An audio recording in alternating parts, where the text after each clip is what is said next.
Officer Smith had a reputation around the precinct for being tough on crime, but there were whispers that his tactics often targeted people of color unfairly. He seemed to take a perverse pleasure in wielding his power over those he deemed beneath him.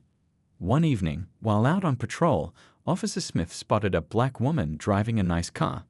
She wasn't speeding or breaking any laws, but something about her rubbed him the wrong way. Maybe it was the fact that she looked successful and confident behind the wheel of her shiny SUV. He flipped on his lights and pulled her over. The woman was polite and cooperative, handing over her license and registration as requested. But Officer Smith was determined to find something, anything, to pin on her.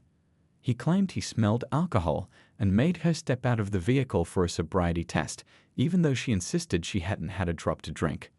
Growing impatient, Officer Smith slapped cuffs on the woman, named Jasmine, and shoved her in the back of his squad car, ignoring her protests. "You people are always trying to weasel your way out of trouble," he sneered as he drove her back to the station for booking.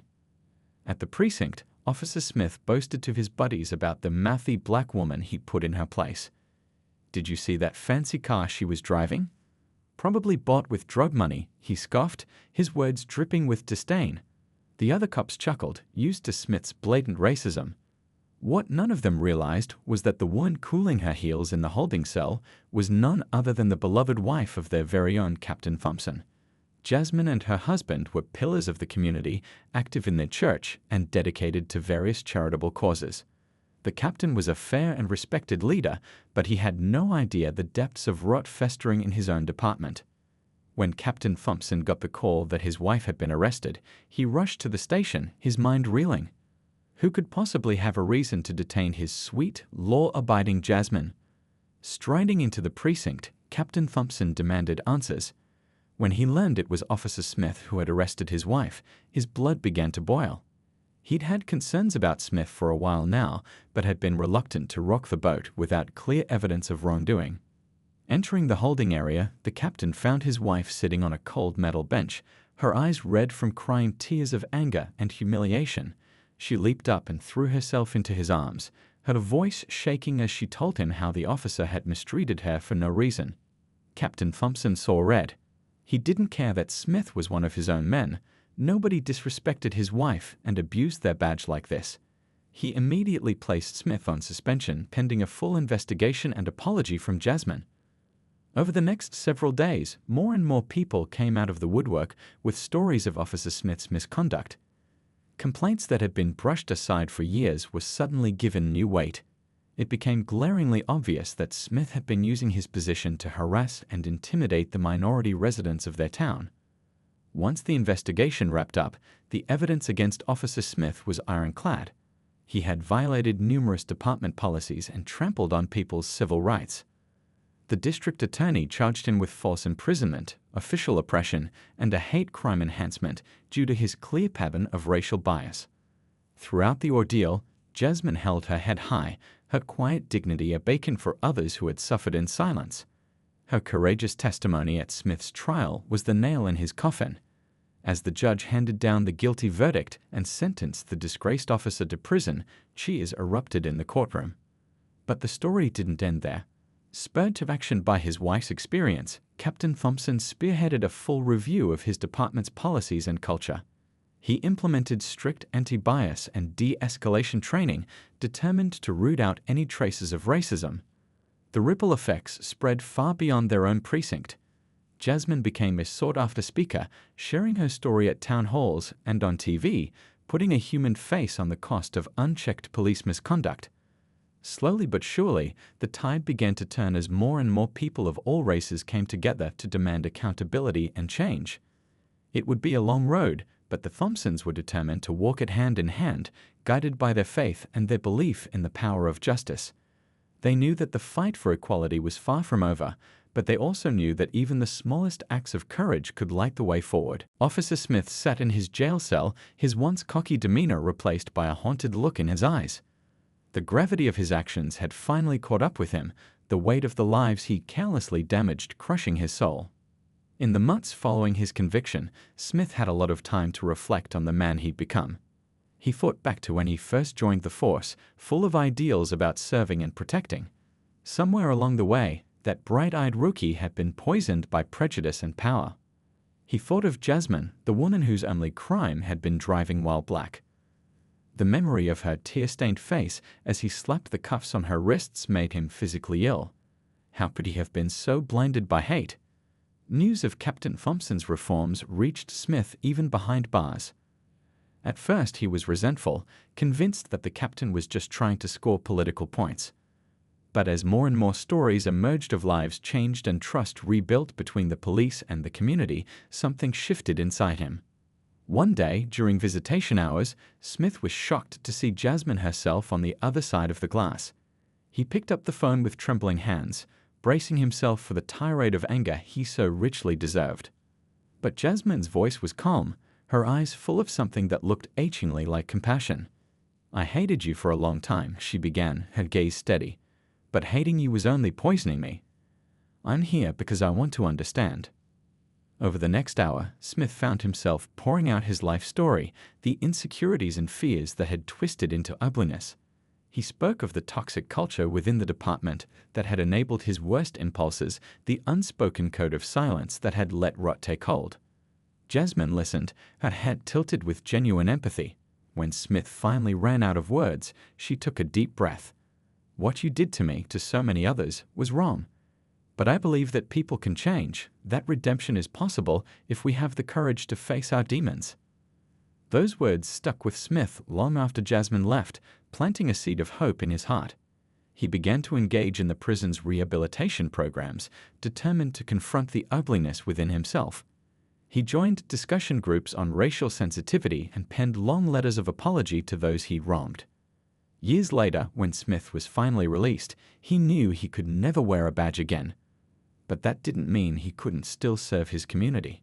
He volunteered with at-risk youth, determined to steer them away from the path of hate that had almost destroyed him. His crowning moment came when Captain Thompson invited him to speak at a police training seminar. Standing up before a room full of fresh-faced recruits, Smith bared his soul, his voice cracking with emotion as he urged them to choose a different path. "The power we wield as officers is a sacred trust," he told them, his eyes shining with hard-won wisdom. "We have to be guardians, not warriors. We have to build bridges, not walls. It's on us to be the change we wish to see in the world." As the recruits filed out, each one shaking his hand and thanking him for his candor, Smith felt a lightness in his chest.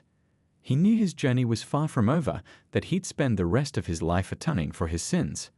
But he also knew that every act of kindness, every heart changed, was a step toward a future where the cycle of hate could finally be broken. Outside, the sun was setting over the city he loved, bathing the streets in a warm golden glow. Smith took a deep breath, savoring the sweetness of the air. For the first time in a long time, he felt a flicker of pride. Not the arrogant pride of the past, but the quiet pride of a man who knew he was finally on the right path. He had a long way to go, but he was determined to walk it one step at a time. For himself, for Jasmine, for the world he hoped to help build. A world where justice and compassion could light the way forward, where even the darkest of hearts could find their way home. As the years went by, the ripple effects of Jasmine's story and Officer Smith's transformation continued to spread through the community like a healing balm. The once tense relationship between the police and the people they served began to thaw, replaced by a growing sense of trust and understanding. Captain Thompson's reforms had taken root, changing not just policies but hearts and minds. The old guard who had clung to their prejudices found themselves increasingly isolated, their influence waning in the face of a new generation of officers committed to fairness and equality. Jasmine became a beloved figure in the city, her quiet strength and grace an inspiration to all who knew her story. She continued to speak out, not just about her own experience, but about the countless others who had suffered in silence for too long. Her message of forgiveness and redemption struck a chord with many, including those who had once been part of the problem. More and more officers began to come forward, owning up to their past mistakes and pledging to do better. They'd formed support groups and mentorship programs, determined to break the cycle of bias and abuse. Even Officer Smith found a new purpose in this changing landscape. His story of transformation became a powerful testament to the human capacity for growth and change. He was often invited to speak alongside Jasmine, their two voices weaving together in a call for compassion and understanding. One particularly poignant moment came when they were invited to speak at a national conference on police reform. As they took the stage together, the room fell silent, the weight of their shared history hanging in the air. Jasmine spoke first, her voice clear and unwavering. "I stand before you today not as a victim, but as a survivor," she began, her eyes scanning the crowd. "I survived not just the abuse of one officer, but the indifference of a system that had lost its way." She paused, letting her words sink in. "But I also stand before you as a testament to the power of change. The power of one person's choice to break the cycle of hate and start anew." As she spoke, Officer Smith listened, his heart swelling with a mixture of sorrow and pride. When it was his turn to take the microphone, his voice was thick with emotion. "I am not a hero," he said simply, his gaze fixed on the floor. "I am a man who made a terrible mistake, who let hate and fear twist me into something I never wanted to be." He took a deep breath, looking up to meet Jasmine's eyes. "But I am also a man who was given a second chance. A chance to face my demons and choose a different path. And for that, I will be forever grateful." As the audience rose to their feet in a standing ovation, Jasmine and Officer Smith embraced, their tears mingling together in a moment of shared humanity. They knew their journey was far from over, that the work of healing and reconciliation would take a lifetime. But they also knew that they were not alone. All around them, in cities and towns across the country, others were picking up the baton, carrying forward the message of hope and change. In the years to come, their story would be told and retold, a reminder of the power of one person to make a difference. A reminder that even in the darkest of times, there is always a chance for a new beginning. And so, as the sun rose on a new day, Jasmine and Officer Smith stepped out into the world, hand in hand, ready to meet whatever challenges lay ahead. They knew the road would be long and the journey difficult. But they also knew that with each step, each act of courage and compassion, they were helping to build a better world. A world where justice and understanding could prevail, where the bonds of community could heal even the deepest of wounds. A world where every person, regardless of the color of their skin or the uniform they wore, could be treated with dignity and respect. It was a vision worth fighting for, a dream worth holding onto. And as long as there were people like Jasmine and Officer Smith willing to light the way forward, there was hope for a brighter tomorrow. As the story of Jasmine and Officer Smith continued to inspire change across the nation, their hometown became a beacon of hope and progress. The once troubled police department was now a model of community policing, with officers who reflected the diversity of the people they served. The transformation hadn't been easy, but it had been worth every struggle. The old barriers of mistrust and prejudice had crumbled, replaced by a new spirit of cooperation and understanding. Neighborhood watch programs and community outreach initiatives flourished, fostering a sense of shared responsibility for public safety. At the heart of it all were Jasmine and Officer Smith, their partnership a living testament to the power of forgiveness and redemption. They became a familiar sight around town, whether they were leading a workshop on racial sensitivity or simply sharing a laugh over coffee at the local diner. Their influence extended far beyond the boundaries of their city. They were sought after as speakers and consultants, their insights valued by police departments and community organizations across the country. They even testified before Congress, their voices helping to shape landmark legislation on police reform. But even as their public roles grew, Jasmine and Officer Smith never lost sight of the personal connections that had started it all. They still made time to visit schools and youth centers, sharing their stories and listening to the hopes and fears of the next generation. One day, as they were leaving a particularly emotional meeting with a group of at-risk teens, Officer Smith turned to Jasmine with a look of wonder on his face. "Do you ever stop to think about how far we've come?" he asked, his voice hushed with reverence. "How many lives we've touched, how much has changed because of what we went through?" Jasmine smiled, her eyes crinkling with warmth. "Every day," she said softly. "Every single day." She reached out and took his hand, giving it a gentle squeeze. "But you know what I think about even more? How much further we still have to go." Officer Smith nodded, his expression growing serious. "You're right. We can't stop now, not when there's still so much work to be done." They stood there for a moment, lost in thought, the weight of their responsibility hanging in the air between them. Then Jasmine's face broke into a grin, her laughter ringing out like a bell. "Come on," she said, tugging at his hand. "Let's go get some of that famous apple pie from the diner. We've got a big day tomorrow." Officer Smith chuckled, falling into step beside her as they walked down the street. The sun was setting behind them, painting the sky in shades of orange and gold. In the distance, the sounds of the city drifted on the breeze, a symphony of life and hope. And as they walked, arm in arm, Jasmine and Officer Smith knew that they were exactly where they were meant to be. They had been through the fire and come out stronger, their bond forged by the flames of adversity. They knew that the road ahead would be long and the challenges many, but they also knew that they had the strength and the courage to face whatever lay ahead. They had each other, and they had the love and support of a community that had been transformed by their example. As the last rays of sunlight faded from the sky, Jasmine and Officer Smith stepped into the warmth of the diner, ready to savor the simple joys of a shared meal and a new beginning. Tomorrow would bring its own trials and triumphs, but for now, they were content to live in the moment, to cherish the gift of each other's company. And so, as the night settled over the city like a gentle blanket, two hearts beat as one, united by a bond that could never be broken. A bond of love, of forgiveness, of hope for a better world. A bond that would endure no matter what the future might bring. As the years went by, Jasmine and the former Officer Smith became more than just partners in their mission for change. They became the closest of friends, their bond strengthened by the struggles they had faced together. They were an odd pair, the elegant black woman and the gruff white ex-cop, but their differences only seemed to highlight the depth of their connection. They finished each other's sentences, shared inside jokes, and leaned on each other for support during the tough times. And there were tough times aplenty. Despite the progress they had made, there were still those who resisted change, who clung to the old ways of prejudice and mistrust. There were setbacks and disappointments, moments when it seemed like all their hard work might be for nothing. But through it all, Jasmine and her friend never wavered in their commitment. They drew strength from each other, from their faith, and from the countless lives they saw transformed by their efforts. They knew that change was never easy, but they also knew that it was always worth fighting for.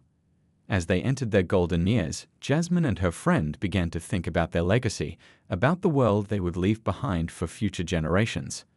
They decided to start a foundation dedicated to promoting racial justice and police reform across the nation. They poured their hearts and souls into the work, using their platform to amplify the voices of those who had been silenced for too long. They funded scholarships for young people from disadvantaged backgrounds, sponsored community policing initiatives, and worked to build bridges between law enforcement and the communities they served.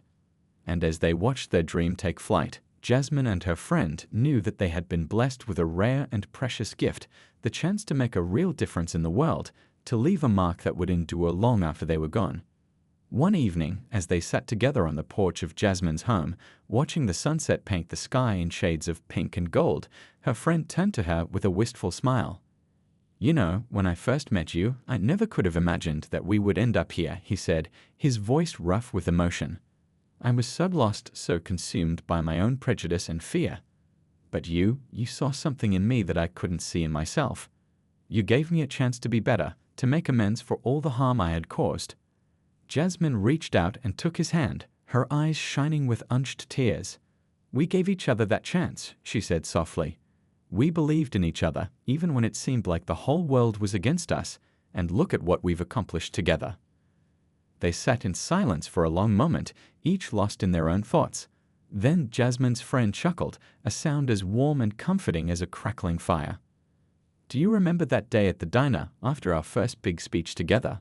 he asked, his eyes twinkling with mischief. "When you ordered that slice of apple pie, and the waitress brought out the whole darn pie by mistake?" Jasmine threw back her head and laughed, the sound ringing out across the quiet neighborhood. "How could I forget?" she said, wiping away a tear of mirth. "We sat there and ate the whole thing, slice by slice, talking and dreaming about all the things we were going to do." Her friend smiled, his face etched with the lines of a life well lived. "We sure did," he said softly. "And you know what? I wouldn't change a single moment of it, not one single moment." As the last rays of sunlight faded from the sky, Jasmine and her friend sat hand in hand, their hearts full of gratitude for the journey they had shared. They knew that their work was not yet done, that there would always be more battles to fight and more hearts to change. But they also knew that they had each other, and that together they could face whatever challenges lay ahead. They were more than just friends, more than just partners in the struggle for justice. They were family, bound by a love that could never be broken. And so, as the stars began to twinkle overhead, two old friends sat side by side, their laughter echoing through the night air like a song of hope and healing. A song that would carry on long after they were gone, inspiring generations to come with its message of courage, compassion, and the power of the human spirit to triumph over even the darkest of times. As the sun rose on a new day, Jasmine and her dear friend set out on their most ambitious project yet, a nationwide tour to spread their message of hope and healing to every corner of the country. They'd packed their bags, hugged their loved ones goodbye, and embarked on a journey that would test their resolve like never before. They started in the big cities, speaking to packed auditoriums and bustling community centers. They shared their story with anyone who would listen, from the highest echelons of power to the most marginalized members of society. They spoke of the power of forgiveness, of the need for compassion and understanding in a world too often consumed by hate and fear. But it was in the smaller towns and rural communities that Jasmine and her friend found their true calling. They met with farmers and factory workers, with single mothers and struggling students. They listened to their stories, their fears and their dreams, and they offered what comfort and guidance they could.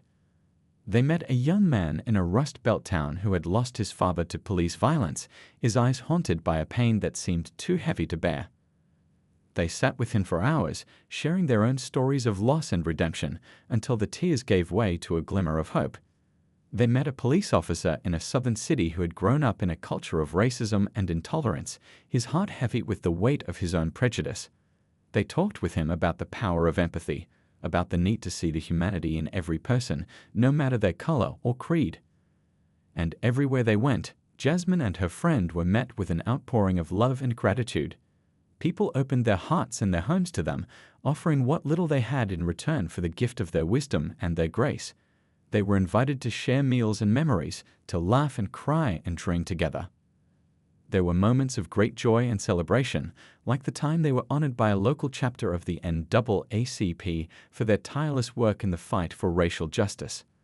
There were moments of deep sorrow and reflection, like the time they visited a memorial for victims of police brutality, the weight of so many lost lives hanging heavy in the air. But through it all, Jasmine and her friend never lost sight of their purpose, of the mission that had brought them together so many years ago. They knew that change was a slow and painful process, that there would be setbacks and challenges at every turn. But they also knew that every heart they touched, every mind they opened, was a step towards a brighter future. As the tour stretched on into the weeks and months, Jasmine and her friend began to feel the toll of their tireless work. They were no longer young, and the long hours and endless travel had begun to wear on their bodies and their spirits. But even in their moments of deepest exhaustion, they drew strength from each other, from the unbreakable bond that had sustained them through so many trials. One night, as they lay side by side in a small motel room, Jasmine turned to her friend with a smile that was both weary and content. "Do you ever wonder what we'll do when this is all over?" she asked, her voice soft in the stillness of the room. "When we've said everything we need to say and done everything we need to do." Her friend chuckled, his hand finding hers in the darkness. "Oh, I have a few ideas," he said, his voice warm with affection. "Maybe we'll buy a little cabin by a lake somewhere, spend our days fishing and watching the sunsets. Or maybe we'll start a community garden, grow our own vegetables, and share them with the neighbors." Jasmine laughed, the sound as bright as the stars outside their window. "Or maybe," she said, her eyes twinkling with mischief, "we'll just keep on going, keep on fighting the good fight until we're old and gray and can't remember our own names." Her friend squeezed her hand, his heart full to bursting with love and admiration. "I think I like that idea best of all," he said softly. And as they drifted off to sleep, two weary warriors in the battle for a better world, they knew that whatever the future held, they would face it together, always and forever, side by side and heart to heart. As the years went by and their nationwide tour came to an end, Jasmine and her steadfast companion found themselves at a crossroads. They had poured their hearts and souls into their mission, had touched countless lives, and sparked a movement that would endure long after they were gone. But they knew that there was still so much work to be done, so many more bridges to build and hearts to heal. They returned to their hometown as heroes, greeted by a community that had been forever changed by their example. The streets were lined with people of all colors and creeds, their faces shining with pride and gratitude. There were banners and balloons, children waving handmade signs that bore messages of hope and unity. At a grand ceremony in the town square, Jasmine and her friend were presented with the keys to the city, a symbol of the love and respect that they had earned through their tireless work. They stood hand in hand on the stage, their eyes misty with emotion as they looked out over the sea of faces before them. "This is not the end of our journey," Jasmine said, her voice ringing out clear and strong. "This is only the beginning. We have shown the world what is possible when we come together, when we choose love over hate, compassion over fear. But there is still so much more to do, so many more lives to touch and hearts to change." Her friend nodded, his own voice thick with emotion. "We cannot do this alone," he said. "We need each and every one of you to join us in this fight, to stand up for what is right and true, no matter the cost. We need you to be the light in the darkness, the hope in the face of despair." As the crowd erupted in cheers and applause, Jasmine and her friend knew that their words had struck a chord, that the seeds they had planted would continue to grow and flourish long after they were gone. In the months and years that followed, they threw themselves into their work with renewed vigor, expanding their foundation and reaching out to new partners and allies across the country. They mentored young activists, lending their wisdom and experience to a new generation of leaders. And as they watched the world around them begin to change, as they saw the ripples of their impact spread farther and wider with each passing day, Jasmine and her friend knew that they had been blessed with a rare and precious gift, the chance to make a difference, to leave the world a little brighter than they had found it. There were moments of great joy and celebration, like the day they watched the first class of students graduate from the scholarship program they had founded, their faces beaming with pride and promise. There were moments of deep sorrow and reflection, like the day they laid flowers on the grave of a young man who had lost his life to police violence, his memory a reminder of how far they still had to go. But through it all, Jasmine and her friend remained steadfast in their commitment to each other, to the cause that had brought them together so many years ago. They were more than just partners, more than just friends. They were soulmates, bound together by a love that could weather any storm. As the sun began to set on their long and remarkable journey, Jasmine and her friend found themselves sitting once again on the porch of her home, the same place where they had shared so many dreams and memories over the years. "We did good, didn't we?" Jasmine asked, her eyes shining with a lifetime of love and laughter. Her friend smiled, his hand finding hers in the gathering dusk. "We did better than good," he said softly. "We did something extraordinary, something that will live on long after we're gone." And as they sat together in the twilight, two old friends at the end of a long and winding road, they knew that they had found something rare and precious. A love that had transformed not just their own lives, but the lives of countless others. A love that would endure, now and always, as a beacon of hope and healing in a world that so desperately needed it. As the golden years settled upon Jasmine and her lifelong companion, they found themselves reflecting more and more on the incredible journey they had shared. They would often sit together for hours, sifting through old photographs and mementos, laughing until tears streamed down their faces as they remembered all the moments, big and small, that had shaped their lives. There was the picture of them at the White House, shaking hands with the president as they received the nation's highest civilian honor for their tireless work in the fight for racial justice. There was the framed newspaper article about the groundbreaking police reform bill they had helped to pass, the culmination of a lifetime of advocacy and perseverance. But it was the smaller, more intimate moments that they cherished the most. The quiet conversations over coffee in the early morning light, the long walks through the park where they had first met all those years ago, the nights spent curled up together on the couch, watching old movies and holding each other close. They knew that they were lucky, that they had been given a rare and precious gift in each other. They had weathered storms that would have broken lesser bonds, had faced challenges that would have sent others running for the hills. But through it all, they had remained steadfast in their love and their commitment, not just to each other, but to the cause that had brought them together in the first place. As the years went by and their bodies began to slow, Jasmine and her partner found new ways to keep the flame of their passion alive. They wrote books and gave speeches, passing on the hard-won wisdom of a lifetime to new generations of activists and advocates. They mentored young people from all walks of life, sharing their stories and their strength with anyone who needed it. And when the time came for them to step back from the spotlight, to pass the torch to those who would carry on their work, they did so with grace and humility, knowing that their legacy would live on long after they were gone. They spent their final years in the warmth and comfort of their own home, surrounded by the love and laughter of their family and friends. They would sit for hours on the porch swing, watching the world go by and reminiscing about all the adventures they had shared, all the lives they had touched along the way. One evening, as the sun began to set over the distant hills, Jasmine turned to her partner with a smile that was both tender and knowing. "We've had a good run, haven't we?" she asked softly, her hand finding his in the fading light. He nodded, his eyes shining with unshed tears. "The best," he whispered, his voice thick with emotion. "I wouldn't trade a single moment of it for anything in the world." They sat in silence for a long moment, content in each other's presence, in the love that had sustained them through so many years of struggle and triumph. And as the stars began to twinkle overhead, as the world around them faded into the soft embrace of night, they knew that they were exactly where they were meant to be. In the years that followed, long after Jasmine and her soulmate had passed from this world to the next, their story would be told and retold, a shining example of the power of love and the enduring strength of the human spirit.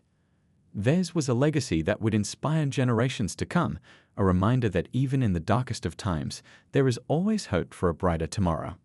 And though they were gone, their presence could still be felt in every corner of the world they had touched, in every heart that had been changed by their example.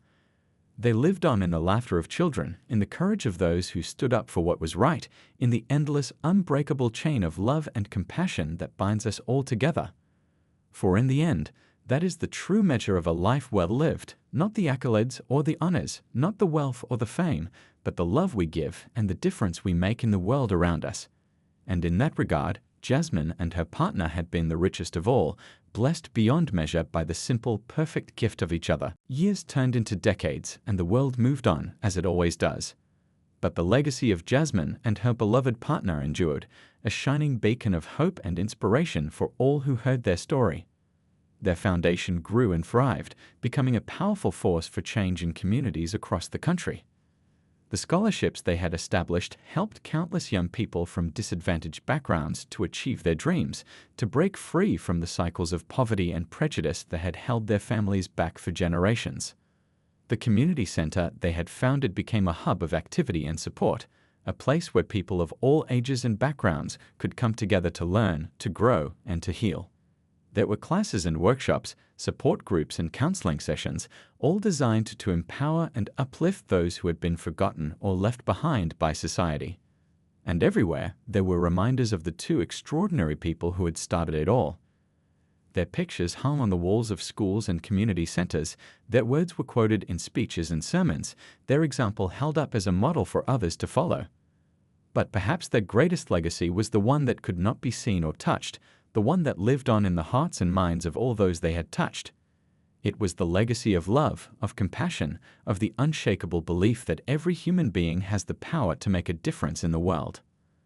That legacy lived on in the young activist who stood up against police brutality, who refused to be silenced in the face of injustice. It lived on in the teacher who went above and beyond to help her students succeed, who saw their potential even when they could not see it themselves. It lived on in the elderly neighbor who reached out to those in need, who offered a kind word and a helping hand to anyone who crossed their path. And it lived on in the countless acts of kindness and courage that happened every day, in communities large and small, in hearts that had been touched by the story of two people who refused to give up on their dream of a better world. As the years went by, new generations would come to learn about Jasmine and her soulmate, to be inspired by their tireless work and their unwavering commitment to justice.